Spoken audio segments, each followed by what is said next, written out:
नमस्कार, मानस Mishra world news India में आप सभी का बहुत बहुत स्वागत करता हूं। बड़ी खबर आ रही है, मुजफ्फरनगर दंगों में कोर्ट ने बड़ा फैसला सुनाया है और यह फैसला आप सुनेंगे तो आज आपके आंसू में कहीं ना कहीं आंखों में आंसू आ जाएंगे, क्योंकि जो ये पूरा मामला है, कैसे उत्तर प्रदेश में आज योगी आदित्यनाथ और इससे पहले अखिलेश यादव की सरकार ने हिंदुओं के पीठ पर क्या छुरा घोंपा था, आपको दिखाने जा रहे हैं। क्योंकि 37 लोग बरी हुए हैं आज इस कोर्ट के फैसले में, और इस सबके कर्ता धर्ता जो हैं वो निष्पक्ष जांच उत्तर प्रदेश के मुख्यमंत्री योगी आदित्यनाथ की सरकार द्वारा कराया गया।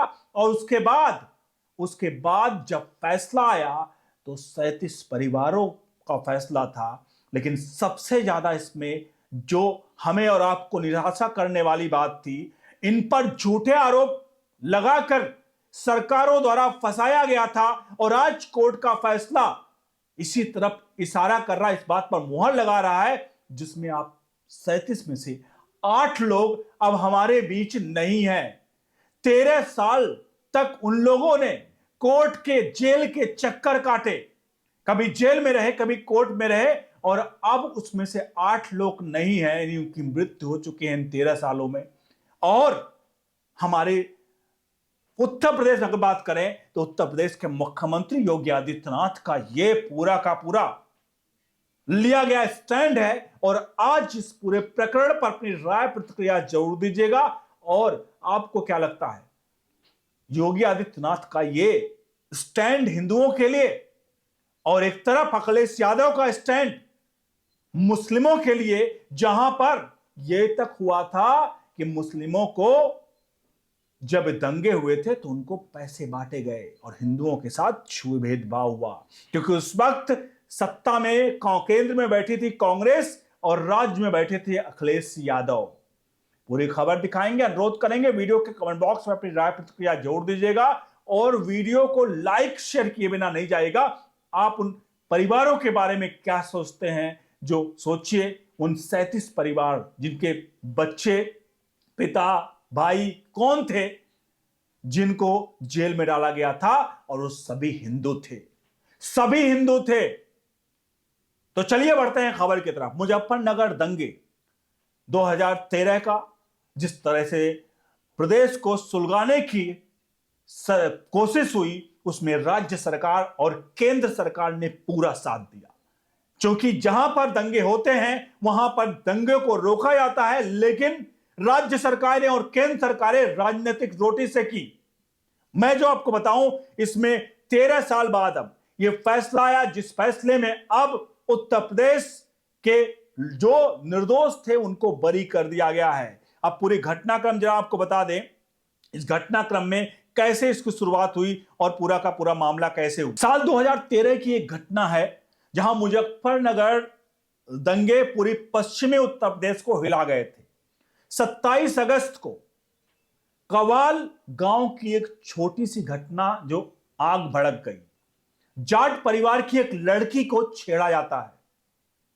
जब वो छेड़ा जाता है, उसका आरोप छेड़छाड़ का लगता है। उसके बाद दो जाट भाई थे, सचिन और गौरव की हत्या हुई। आप इंडिया की रिपोर्ट में आपको बता रहा हूं, इसमें सचिन और जो भाई जो थे, उसमें सचिन और गौरव की हत्या हो गई।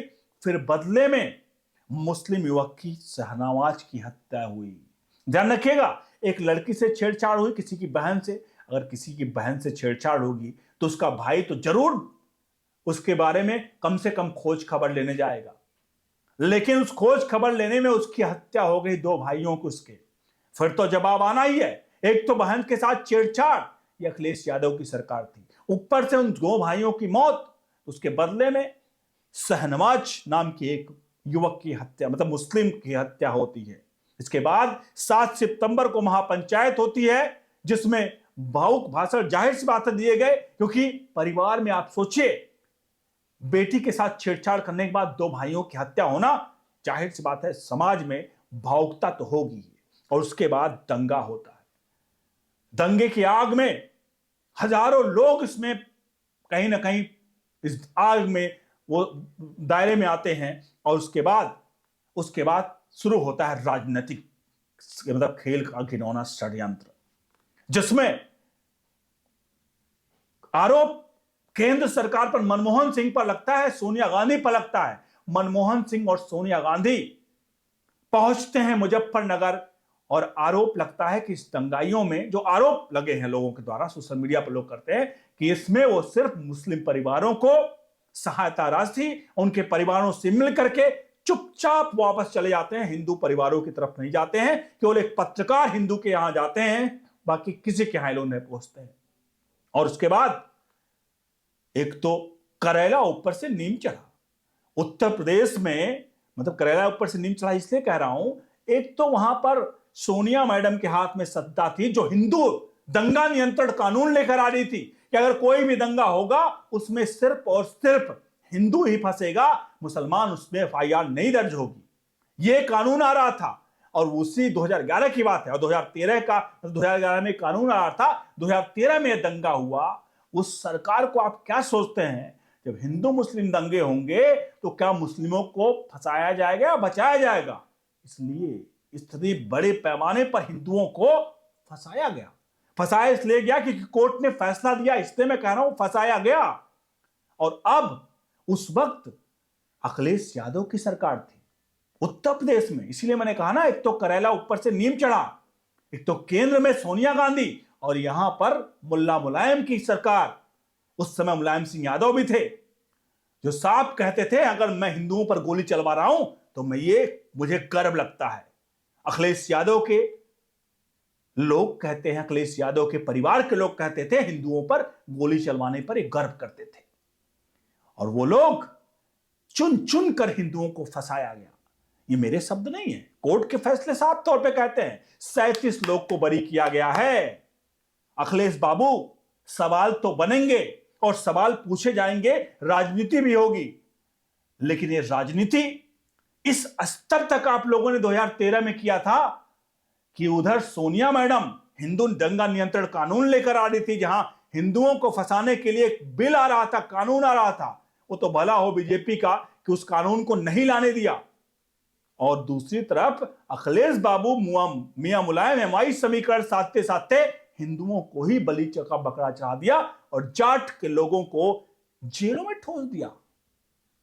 ये मेरे एक भी शब्द नहीं, मैं अपनी तरफ से बोल रहा हूं। जो चीजें media, social media, of India की रिपोर्ट और अब 37 नाम बरी होने पर जरूर मोहर इस बात पर यहां लग रही है कि हां, अखिलेश बाबू जरा सोचना, मुजफ्फरनगर दंगों में कौन कौन मारे गए, उस बेटी से छेड़छाड़ हुआ था। अब यहां पर मैं कतई भी यहां पर हिंदू और मुसलमान को दोष नहीं देने जा रहा हूं। मैं आपको बता दूं, हिंदू और मुसलमान को दोष कतई नहीं देने जा रहा हूं कि हिंदू दोषी है, मुसलमान दोषी है। दोषी थी सरकारें, दोषी थे अखिलेश यादव, दोषी थी सोनिया गांधी, जो दंगे तो हुए लेकिन इस दंगों की आग में अपनी राजनीतिक रोटी और हाथ सेकते रहे और हिंदुओं को एक एक करके उन पर मुकदमा दर्ज कराते रहे। और बाद में जब उत्तर प्रदेश में 2017 में योगी आदित्यनाथ की सरकार आती है तो एक एक करके सबकी सही से जांच होती है। जांच होने के बाद पता चलता है कि भैया ये तो पूर्ण रूप से षड्यंत्र और साजिश के तहत हिंदुओं को फंसाया गया। अब आप सभी खुद सोचिए कि क्या ऐसे लोग को आप फिर से सत्ता में लाने देंगे? आप जरूर कमेंट बॉक्स में लिखिए, वीडियो को लाइक शेयर जरूर करिए। बने रहिए ओनली न्यूज इंडिया के साथ। बहुत बहुत धन्यवाद।